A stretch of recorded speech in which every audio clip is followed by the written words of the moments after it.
My name is Mary, and at 29, I'm a homemaker. Sean and I have been married for 5 years, but we haven't had any children yet. I first met Sean through my dad's introduction. Sean used to work at a company that was a client of my dad's firm. Impressed by Sean's sales skills, my dad convinced him to join our company. As Sean and I spent more time together outside of work, my dad suggested that we should meet. I was immediately charmed by Sean, and after a peaceful courtship, we got married 5 years ago. Recently, things between Sean and me have been a bit rocky. I couldn't help but wonder if this was inevitable for a couple who had been together for so long. Despite the challenges, the thought of splitting up never crossed my mind, and I carried on with my daily routine. One day, after Sean came home from work, I gathered the courage to address the issue. Hey, we haven't been talking much lately, have we?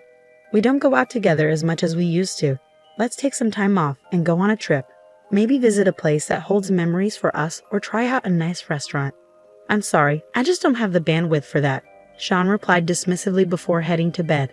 I couldn't shake off the feeling of disappointment. Was this really how it was supposed to be after 5 years together? I thought. As time passed, Sean started to drift away due to work stress and personal frustrations, and our relationship grew colder. Despite being aware of the issue, I struggled to find a solution. Then, out of the blue, Sean made a surprising suggestion. How about we move to a new place?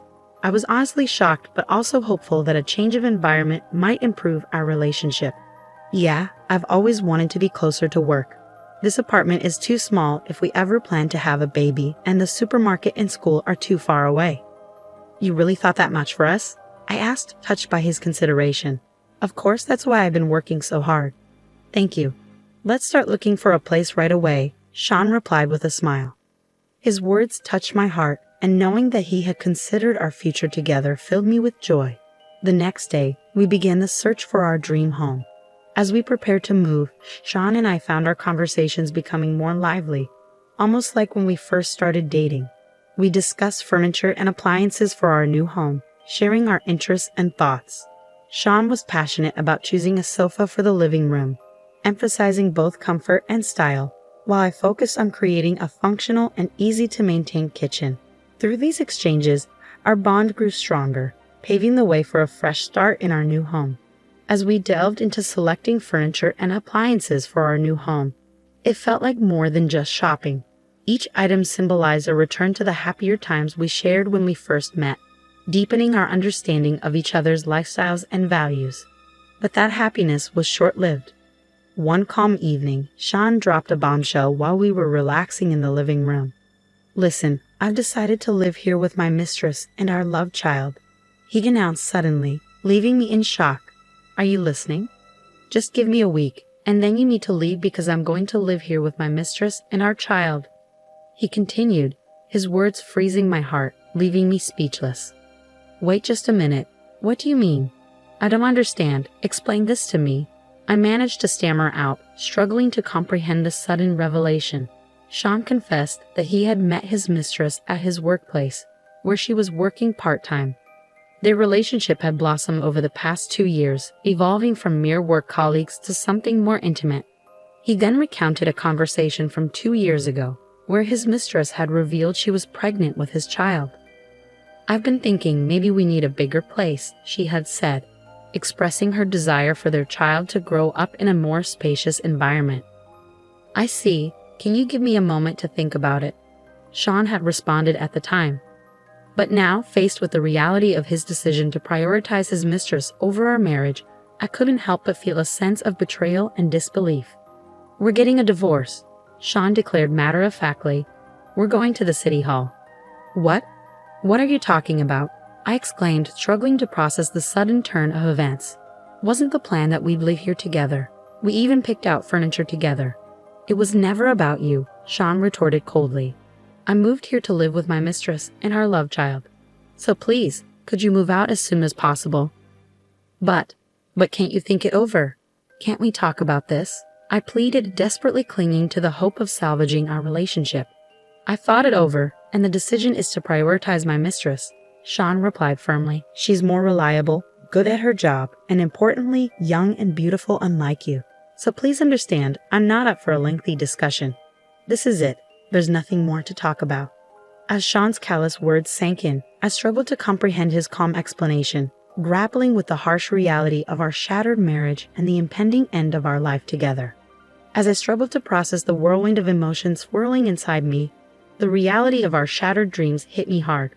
We were supposed to live happily together in our new home, yet here I was faced with the harsh truth that Sean had a mistress and even a child on the side. And now I had to leave within a week. Hey, are you even listening? Sean's voice pierced through my thoughts, his tone tinged with impatience. Can you leave this place? I've already told my mistress she can move in, so it's going to be a problem if you're not out within a week. I tried to speak, to defend myself against his accusations, but his words continued to sting. I know it's going to be tough, but please do your best. It's partly your fault for not satisfying me as a woman, you know. Understand that. His blame cut deep, each word a painful reminder of my supposed shortcomings. But man, I was surprised you never caught on about me and my mistress, he added, his tone dripping with disdain.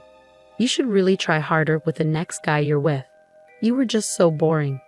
My mind raced, trying to find a way to respond, but his accusations left me speechless. Well, I was busy with housework and stuff, I finally managed to say, my voice trembling with indignation. That's just an excuse, Sean retorted, his frustration palpable. You being boring puts stress on me, affecting my work. A woman needs to satisfy her man, or it impacts his job. Success at work depends on happiness at home. Remember that. His words felt like a punch to the gut, each one a painful reminder of my perceived failure as a wife. That's so unfair, I protested weakly, struggling to hold back tears. I know I'm supposed to make you happy as your wife, but blaming everything on me just because you're bored is not fair. Your boredom is your own issue. No matter how much I try, if you can't find joy in yourself, there's nothing I can do. I'm trying my hardest too. But Sean's response was swift and cutting. It's so unfair to be told this. Whoa, what getting mad at me? Give me a break, he scoffed, his frustration boiling over. This right here is exactly the problem. I'm the one who's been earning the money, the house, the car. Everything was bought with my earnings. You've been able to live your life thanks to me. I want you to at least be grateful for that. His words hung in the air, a bitter reminder of the power dynamics at play in our relationship. As our argument escalated, it moved further away from the original point, leaving me feeling defeated and lost in a sea of resentment and pain. All right, I'll leave, I muttered, my voice barely above a whisper. Good, you're a reasonable woman, Sean replied, seemingly unfazed. Overwhelmed by despair and betrayal, I managed to drag myself away from the scene of this nightmare, feeling like my heart was being crushed under the weight of it all. Unable to talk to anyone about it, I spent 2 days and nights lost in thought at a manga cafe. Determined to get my revenge, an idea suddenly struck me. 3 days later, as I prepared to leave, Sean approached me. Hey, you're actually leaving? He asked, his tone betraying a hint of relief. Yes, lucky me. That's a relief. I'll tell my mistress she can move in tomorrow, I replied, trying to keep my voice steady despite the storm raging inside me. As I turned to leave, the doorbell rang, breaking the tense silence. Huh, who is that? Sean muttered, annoyance evident in his voice. Could you get that, please? He added, almost as an afterthought. Get it yourself, please, I retorted, my frustration boiling over. Well, since you're leaving today anyway, Sean grumbled as he made his way to the door. As he opened it, his expression changed from annoyance to confusion, then shock. There, standing before him, was an elderly man beside a luxury foreign car. Oh, what do you want? Sean asked, his voice betraying his bewilderment. Are you Mary's husband? The old man inquired, his tone stern but dignified.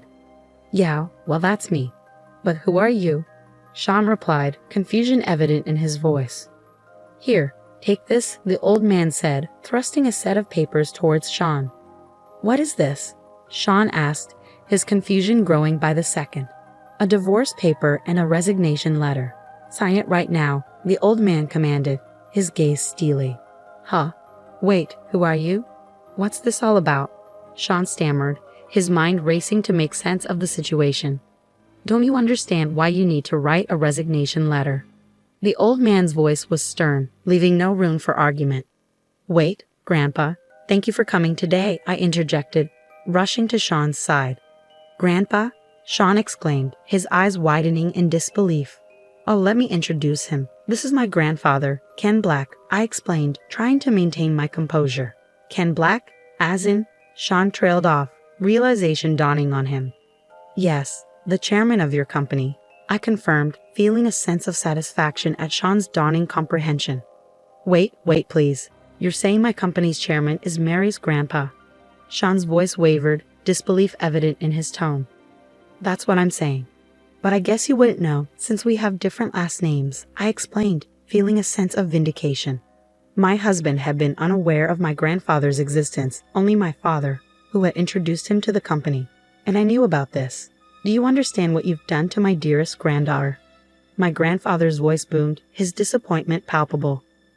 No, it's not like that. Not like that, Sean protested weakly, his voice faltering under my grandfather's stern gaze. I've heard everything from Mary, my grandfather continued, his tone unwavering. Funny grandpa, I mean Mr. Chairman, I interjected, trying to lighten the tension. Sean held the pen over the 2 documents he had been forcibly handed by my grandfather, his hand trembling with uncertainty.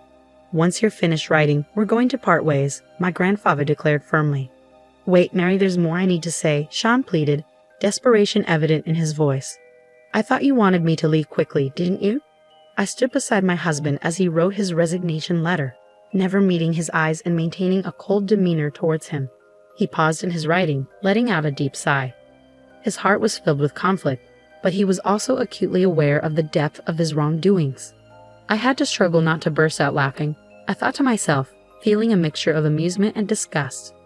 Sorry, I couldn't help it, Mary. I'm truly, truly sorry. Please, think it over. I take back what I said before. I don't love my mistress. It's you I love. You feel the same, right? You still love me, don't you? Sean pleaded desperately, his words tinged with desperation. Gross. There's no way I could ever love you, I retorted coldly. It's over. The fact that you even had an affair, and then a child on top of that, unforgivable. There's no way I could ever love someone like that. Not in a million years. So what if I call my mistress right now and break it off with her? Would you stay with me then? Sean asked, a glimmer of hope in his eyes. No. You don't have to break up with her. I don't plan on being with you anyway, I replied firmly. I can't understand how you thought you could do something this terrible and still be loved. How did you even get to that point in your thinking? After a moment of silence, Sean's demeanor suddenly changed. What if I take the initiative? You'll be the one to take the fall. Don't play with me, woman. Who would like a pompous woman like you? He spat, his tone turning venomous. I thought she was cute at first, but as we lived together, she nagged. Her cooking was mediocre. Her stories were boring. You should be thankful that you've lived with someone like me for 5 years. You should get out of this house right now. My mistress is many times better than you. Just a moment ago, he was begging not to break up, and now he was throwing a tantrum because I refused to agree to his demands. He probably thought I'd be scared and back down, but with my grandfather by my side and my confidence in my own abilities, I knew I could stand my ground.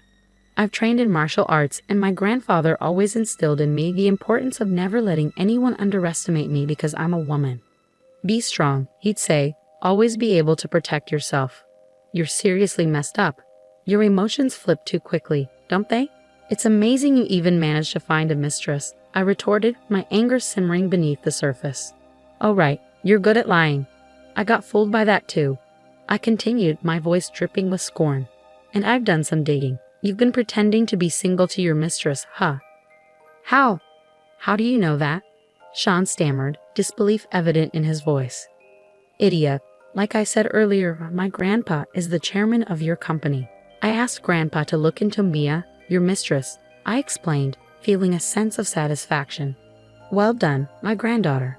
You don't back down, my grandfather praised, his tone filled with pride.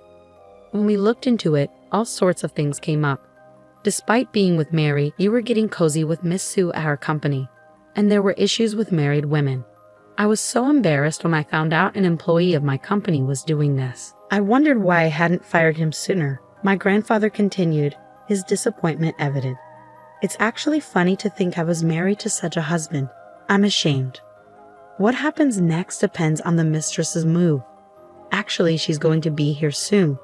I already called her using your phone when you were in the bathroom, I announced, a sense of anticipation building inside me. Just then, the doorbell rang again.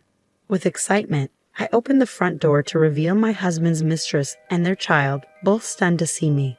"Oh, wrong place," the mistress muttered, starting to turn away. Not wrong, not wrong. "Nice to meet you," I intervened, stopping her from leaving. "Hello, is this Scene's house, right? We've been waiting. Come in, come in." "Grandpa, can you take care of this kid in the other room? Do you mind if I speak to you?" I asked, turning to my grandfather. "Oh, really? Okay then," my grandfather replied, ushering the child away. "We were married, Mia, the mistress. Did you know that?" I questioned, my tone firm. "Oh, well, yes. Now that it's out, can't you just speak plainly?" Mia responded, a hint of defensiveness in her voice. "I am, I'm sorry, but I mean it's not like it's my fault," Mia continued, her words grating on my nerves. "Can you stop that annoying way of speaking? Just listening to it is irritating," I snapped, unable to contain my frustration. "I'm sorry, you two were in an affair, right? I don't know who seduced whom, but you were both in that relationship. I think you both share the blame," I interjected, addressing both Sean and the mistress. "I'm sorry, who are you?" The mistress looked puzzled, glancing at my grandfather. "Oh, I did mention it, or you didn't know either. He's the chairman of the company you work for, my grandpa," I explained, gesturing towards my grandfather. "What? What does that mean, Scene? Did you know?" Sean's expression mirrored his confusion. "How would I know? I just found out too. It's a bit embarrassing not to be recognized, but it gives me a certain shyness," my grandfather replied sheepishly. "And you two being in an affair before the divorce was something I knew about. We've got evidence. Grandpa, could you show them?" I requested. "Got it," my grandfather responded, pulling out photos from an envelope. "Wow, what's this? Pictures of you entering and leaving a hotel? It's clear from these that you're more than just colleagues. It's going to be a problem for a married person to have these exposed," I remarked loudly and sarcastically. "What's this? Voyeurism? That's a crime." "What? I stop it. There's a child next door."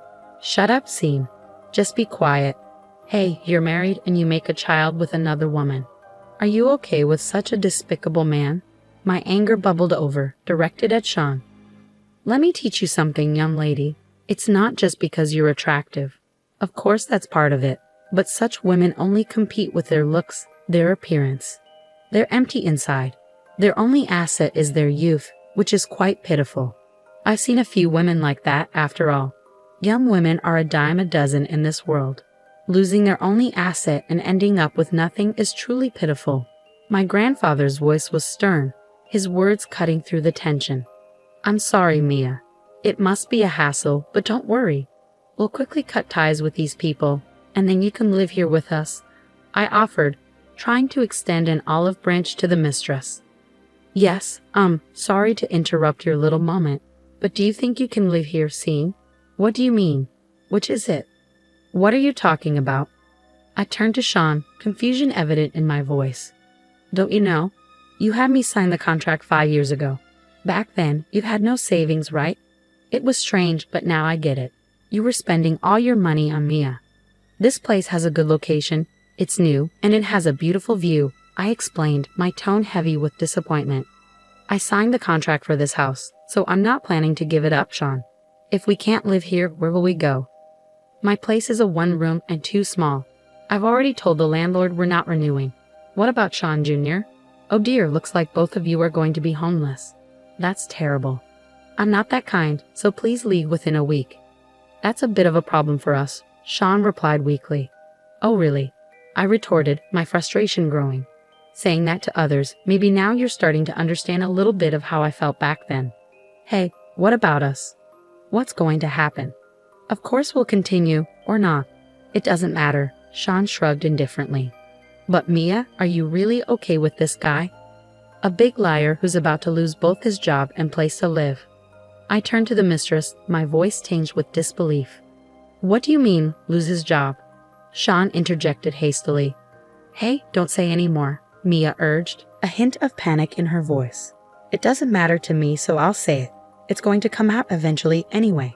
As I said before, the chairman of his company is my grandpa, and my dad introduced him to his current job. So he's been able to work there thanks to my grandpa and dad. Since he's treated me this way and we're breaking up, I have no obligation to him anymore. I'm thinking of getting him fired. That's why he'll be jobless. And of course, since you work in the same place, it's possible for you to be fired too.